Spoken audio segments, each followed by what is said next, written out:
Hey guys welcome back. അങ്ങനെ April മാസത്തിൻ്റെ ഒരു എൻഡ് വരെ എത്തിയിട്ടുണ്ട്. ഏപ്രിൽ മാസം ഒരുപാട് നല്ല ഫോൺസ് ഇറങ്ങിയ ഒട്ടുമിക്ക എല്ലാ ഫോൺസും നല്ലൊരു വാല്യൂ ഫോർ മണി ഫോൺസ് ആയിരുന്നു. ഈവൺ ഓപ്പോ പോലും ഒരു അടിപൊളി ഫോണൊക്കെ ഇറക്കിയ മാസമായിരുന്നു ഏപ്രിൽ. ഇനി അടുത്ത മെയ് മാസം ഒരുപാട് നല്ല ഫോൺസ് വരുന്നുണ്ട് കേട്ടോ. നമ്മൾ ഒരുപാട് നാളായിട്ട് വെയിറ്റ് ചെയ്യുന്ന ബെസ്റ്റ് ലെവൽ ഫോൺസ് വരെ മെയ് മാസം ഇറങ്ങുന്നുണ്ട്. അപ്പോൾ ഏതൊക്കെയാണ് ഞാൻ വൺ ബൈ വൺ ആയിട്ട് പറഞ്ഞുതരാം. അതിന് മുമ്പായിട്ട് നമ്മുടെ ചാനൽ ആദ്യമായിട്ട് കാണുന്നതാണെന്നുണ്ടെങ്കിൽ വീഡിയോ ഇഷ്ടപ്പെടുവാണെങ്കിൽ മാത്രം സബ്സ്ക്രൈബ് ചെയ്ത് സപ്പോർട്ട് ചെയ്യുക കേട്ടോ. ഫസ്റ്റായിട്ട് സാംസങ്ങിൻ്റെ 3 ഫോൺസ് വരുന്നുണ്ട്. ഒന്ന് സാംസങ്ങിൻ്റെ F56 എന്ന മോഡലാണ്. അതായത് ഇപ്പോൾ ഉള്ള M56ൻ്റെ ഒരു F സീരീസിൽ വരുന്ന മോഡലാണ്. ഇതൊരു ഫസ്റ്റ് വീക്ക് സെക്കൻഡ് വീക്ക് അതിനുള്ളിൽ തന്നെ എന്തായാലും ഈ ഒരു ഫോൺ ലോഞ്ച് ചെയ്യും. ഇതിൻ്റെ സ്പെസിഫിക്കേഷൻസ് പറയുകയാണെങ്കിൽ 120 Hz വരുന്ന AMOLED ഡിസ്പ്ലേ ഉണ്ടാകും, 50 MB triple rear camera, 12 MB selfie camera, എക്സിനോസിൻ്റെ 1480 ചിപ്സെറ്റ് ഉണ്ടാകും, 5000 mAh ബാറ്ററി ഒക്കെ ആയിട്ടാണ് ഈ ഫോൺ വരുന്നത്. അതായത് M56ൻ്റെ എക്സാക്റ്റ് ആയിട്ടുള്ള മോഡലാണ്. 28,000 M56 ഇറങ്ങിയത്. അപ്പം ഇതും ആ സെയിം എക്സാക്റ്റ് പ്രൈസ് തന്നെ ആയിരിക്കും ഈ ഒരു ഫോണും കൂടെ വരുന്നത്. അങ്ങനെ വലുതായിട്ടൊന്നും പറയാനില്ല, അത്യാവശ്യം നല്ല ഫോണാണ്. നല്ല ബിൽഡ് ക്വാളിറ്റി, നല്ല ഡ്യൂറബിൾ ആയിട്ടുള്ള ഫോൺ കൂടിയാണ്. ഗൊറില്ല ഗ്ലാസ് വിക്ടസ് പ്ലസ് ഒക്കെയാണ് ഫ്രണ്ട് ആൻഡ് ബാക്ക് ഒക്കെ വരുന്നത്. സോ അത്യാവശ്യം നല്ലൊരു സാംസങ്ങിൻ്റെ ഫോണാണ്. ഇനി അടുത്തതായിട്ട് ഒരുപാട് നാളായിട്ട് ഇന്ന് വരും, നാളെ വരും, അടുത്ത മാസം വരും എന്ന് പറയുന്ന സാംസങ്ങിൻ്റെ ഗാലക്സി S25 എഡ്ജ് എന്ന മോഡൽ എന്തായാലും മെയ് മാസം ലോഞ്ച് ചെയ്യും. മെയ് സെക്കൻഡ് വീക്ക് അതിനുള്ളിൽ തന്നെ എന്തായാലും ഈ ഒരു ഫോൺ വരുന്നതായിരിക്കും. സ്നാപ്ഡ്രാഗൻ്റെ 8 Elite എന്ന ചിപ്സെറ്റ് ആയിരിക്കും ഈ ഫോണിൽ വരുന്നത്. സാംസങ് ഇറക്കിയിൽ വെച്ച് ഏറ്റവും സ്ലിമ്മസ്റ്റ് ആയിട്ടുള്ള ഫോൺ കൂടിയായിരിക്കും. 200 MB ഡുവൽ റിയർ ക്യാമറ ഉണ്ടാകും. അങ്ങനെ ഒരു ഉഗ്രൻ സെറ്റപ്പിലാണ് S25 എഡ്ജ് എന്ന മോഡൽ വരുന്നത്. മെയ് മാസം ഷുവർ ആയിട്ട് വരും കേട്ടോ. ഇനി വന്നിട്ടില്ലെങ്കിൽ ഞാനിനി അടുത്ത വീഡിയോയിൽ പറയത്തേയില്ല, എന്തായാലും വരും. കഴിഞ്ഞ മാസം വരാനിരുന്നതായിരുന്നു, ചില ടെക്നിക്കൽ ഇഷ്യൂസൊക്കെ കാരണമായിരുന്നു അടുത്ത മാസത്തേക്ക് മാറ്റി വെച്ചത്. പിന്നെ സാംസങ്ങിൻ്റെ ഭാഗത്തു നിന്ന് വരുന്ന അടുത്തൊരു മോഡൽ എന്ന് പറഞ്ഞാൽ സാംസങ്ങിൻ്റെ ഗാലക്സി M36 എന്ന മോഡൽ കൂടെ വരുന്നുണ്ട്.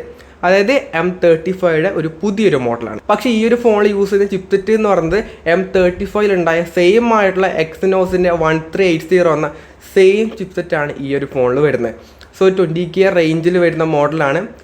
പിന്നെ വില കുറഞ്ഞിട്ട് പിന്നീട് 50K റേഞ്ചിലായിരുന്നു ഉണ്ടാവുന്നത്. ഇപ്പം M35യുടെ പ്രൈസ് 50K ആണ്. ആ റേഞ്ചിൽ നല്ലൊരു സാംസങ് ഫോണാണ്. ഇതിൻ്റെ ചിപ്സെറ്റ് സെയിം ആണ്, അപ്ഗ്രേഡ് ഒന്നുമില്ല. സോ ആ രീതി നോക്കുമ്പോൾ നല്ല ഫോണായിട്ട് തോന്നുന്നില്ല. പ്രൈസ് കുറച്ചിറക്കിയാൽ പിന്നെയും നല്ലത്. അപ്പം ഇങ്ങനെ 3 ഫോൺസാണ് സാംസങ്ങിൻ്റെ ഭാഗത്തു നിന്ന് അടുത്ത മാസം വരുന്നത്. പിന്നെ മോട്ടോള ഫോൺ ഈ ഒരു മാസം ഒരുപാട് നല്ല ഫോൺസ്, ഈവൺ മോട്ടോള എഡ്ജ് സ്റ്റൈലിസ് എന്നൊക്കെ പറഞ്ഞ ഉഗ്രം ഫോൺസൊക്കെ ഇറക്കിയ മാസമായിരുന്നു ഏപ്രിൽ മാസം. മെയ് മാസത്തിൽ അതിൻ്റെ എഡ്ജ് 16 Pro എന്ന മോഡലൊക്കെ വരുന്നുണ്ട്. ഒരു 30,000 രൂപ റേഞ്ചിൽ വരുന്ന മോഡലാണ്. ഇതിൻ്റെ ബേസിക് ആയിട്ടുള്ള സ്പെക്ക് പറയുകയാണെങ്കിൽ 1.5K റെസൊല്യൂഷൻ ഉള്ളൊരു കർവ്ഡ് ആയിട്ടുള്ള OLED ഡിസ്പ്ലേ ആയിരിക്കും ഉണ്ടാകുന്നത്. 50 MB triple camera, 6000 mAh battery, Dimensity 8350 എന്ന ചിപ്സെറ്റ് ആയിരിക്കും ഈ ഒരു ഫോണിൽ വരുന്നത്. ഒരു ഓൾറൗണ്ട് ഫോൺ 30K റേഞ്ചിൽ ഒരു ഫ്ലാഗ്ഷിപ്പ് ലെവൽ ഫീച്ചേഴ്സ് ഒക്കെ ഇതിലുണ്ടാവും. അതായത് വയർലെസ് ചാർജിങ് ഉണ്ടാകും, IP69 റേറ്റിംഗ്. അത് പ്രീവിയസ് മോഡലൊക്കെ ഉണ്ടായ കാര്യമാണ്. അപ്പോൾ ഈ ഒരു മോഡലും ഒരു ബെസ്റ്റ് ഓൾറൗണ്ട് ഫോൺ ആയിരിക്കും എന്നുള്ളത് ഒരു ഡൗട്ടില്ലാത്ത കാര്യമാണ്. പിന്നീട് ഏറ്റവും കൂടുതൽ ആൾക്കാർ വെയിറ്റ് ചെയ്യുന്ന ഒരു മോഡലാണ് iQOOയുടെ Neo 10 Pro എന്ന മോഡൽ. ഇത് എപ്പം വരും ഒരുപാട് കമൻറ്റ്സ് വരാറുണ്ട്. അടുത്ത മാസം എന്തായാലും ഈ ഒരു ഫോൺ വരാൻ നല്ല ചാൻസ് ഉണ്ട് കേട്ടോ. ഇതിൻ്റെ ഡിസൈനൊക്കെ ആണെങ്കിൽ ഉഗ്രനാണ്. കഴിഞ്ഞ ഡിസംബർ മാസത്തിലൊക്കെ ആയിരുന്നു ചൈനയിൽ ലോഞ്ച് ചെയ്ത മോഡലാണ്. ഇപ്പോഴാണ് ഇന്ത്യയിലേക്ക് വരുന്നത്. അപ്പോൾ ഇതിൻ്റെ സ്പെസിഫിക്കേഷൻസ് ഒക്കെ പറയുകയാണെങ്കിൽ 120 Hz വരുന്ന AMOLED ഡിസ്പ്ലേ ഉണ്ടാകും, Dimensityയുടെ 9400 ചിപ്സെറ്റാണ്, 50 MB ഡുവൽ ക്യാമറ ഉണ്ടാകും, 6100 mAh ബാറ്ററി ഒക്കെ ആയിട്ടാണ് ഈ ഫോൺ വരുന്നത്. ഒരു ഉഗ്രൻ പെർഫോമൻസ് റേഞ്ച്. iQ എന്ന് കേൾക്കുമ്പോൾ തന്നെ പെർഫോമൻസ് ആണ് ഓർമ്മ വരുന്നത്. അപ്പോൾ ഈ ഒരു ഫോണും Dimensity 9400 എന്ന് പറയുന്നത് ഒരു പവർഫുള്ളായ ചിപ്സെറ്റാണ് ഈ ഒരു ഫോണിൽ വരുന്നത്. സോ അങ്ങനെ ഒരു ഉഗ്രൻ iQOOയുടെ ഫോൺ കൂടെ അടുത്ത മാസം എന്തായാലും ഷുവറായിട്ട് ലോഞ്ച് ചെയ്യാൻ നല്ല സാധ്യതയുണ്ട് കേട്ടോ. ഇനി അടുത്ത അതുപോലെ തന്നെ ഗെയിമേഴ്സിനെ സംബന്ധിച്ചിടത്തോളം ഏറ്റവും കൂടുതൽ വെയിറ്റ് ചെയ്യുന്ന മോഡലാണ് പോക്കോയുടെ F7 എന്ന മോഡൽ. ഇതിൽ F7 വരുമോ, F7 Ultra വരുമോ, F7 Pro വരുമോ ഒന്നും കൺഫേംഡ് അല്ല. നോർമലി ഇന്ത്യയിലേക്ക് F7 ആ ഒരു മോഡലാണ് വരുന്നത്. ഗ്ലോബലി ലോഞ്ച് ചെയ്ത മോഡൽ ഇന്ത്യയിലേക്ക് വരാറില്ല. പക്ഷേ ഇപ്രാവശ്യം വരുമെന്നും ചിലർ പറയുന്നുണ്ട്. നോർമലി പറയുകയാണെങ്കിൽ F7 ആയിരിക്കും വരാൻ ചാൻസ്. ഇതിൻ്റെ സ്പെസിഫിക്കേഷൻസ് ഒക്കെ പറയുകയാണെങ്കിൽ 1.5K റെസൊല്യൂഷനുള്ളൊരു AMOLED ഡിസ്പ്ലേ ഉണ്ടാകും, 50 MB dual rear camera, Qualcomm Snapdragonൻ്റെ 8S Gen 4 എന്ന ചിപ്സെറ്റ് വരും, 7550 mAh ബാറ്ററിയും 90 വാട്ട് ഫാസ്റ്റ് ചാർജിങ്ങൊക്കെ ആയിട്ടാണ് ഈ ഫോൺ വരുന്നത്. ഒരു 30K റേഞ്ചിൽ ഈ ഫോൺ വരികയാണെങ്കിൽ ഈവൻ ഇപ്പോൾ ഉള്ള IQ Neo 10R പോക്കോയുടെ X7 Pro-നൊക്കെ നല്ലൊരു കോമ്പറ്റീഷൻ ആയിരിക്കും ആ പ്രൈസ് റേഞ്ചിൽ വരുന്നത്. അത്രക്കും നല്ലൊരു ഗെയിമിംഗ് ഓറിയൻറ്റഡ് ആയിട്ടുള്ള ഫോണാണ്. വേറെ ഒന്നും ഇതിന് വലിയ സംഭവമായിട്ടൊന്നും, ബാറ്ററി ഉണ്ട് പക്ഷേ ക്യാമറയോ ബാക്കിയൊന്നും അങ്ങനെ വലുതായിട്ടുള്ള, പക്ഷേ ഇതൊരു ഫോക്കസ് ആയിട്ടുള്ളത് ഗെയിമിംഗ് എന്ന രീതിയിലാണ്. ഒരു ഗെയിമിംഗ് ഓറിയൻറ്റഡ് ആയിട്ടുള്ള ഫോൺസൊക്കെ വെയിറ്റ് ചെയ്യുന്നവരാണെന്നുണ്ടെങ്കിൽ അടുത്ത മാസം വരെ വെയിറ്റ് ചെയ്തോ, ഈ ഒരു ഫോൺ എന്തായാലും ലോഞ്ച് ആകും. ഓൾറെഡി പോക്കോയുടെ ഇന്ത്യൻ ഹെഡൊക്കെ തന്നെ കൺഫേം ചെയ്ത കാര്യമാണ്. അപ്പോൾ എന്തായാലും അടുത്ത മാസം പോക്കോയുടെ F7 എന്ന മോഡൽ ഏത് വരുമെന്നുള്ള കൺഫർമേഷൻ ഇല്ല, പക്ഷേ എന്തായാലും ഏതെങ്കിലും ഒരു മോഡൽ ഇന്ത്യയിൽ അടുത്ത മാസം ലോഞ്ച് ചെയ്യുന്നുണ്ട്. പിന്നെ OnePlusൻ്റെ Nord CE5 എന്ന മോഡൽ കൂടെ അടുത്ത മാസം വരുന്നുണ്ട്.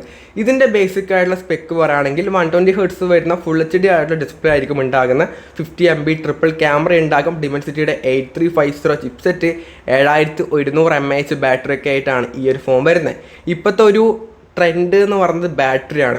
7000 mAh ബാറ്ററി ഒരു ഫോണിൽ വെക്കുക എന്ന് പറയുന്നതാണ് ഇനി അടുത്ത മാസം നമ്മൾ കോമൺ ആയിട്ട് കണ്ടുവരുന്നൊരു കാര്യം എന്ന് പറയുന്നത്. കാരണം ഈ ഒരു മാസം 7300 mAh ബാറ്ററി വരെ നമ്മൾ കണ്ടു.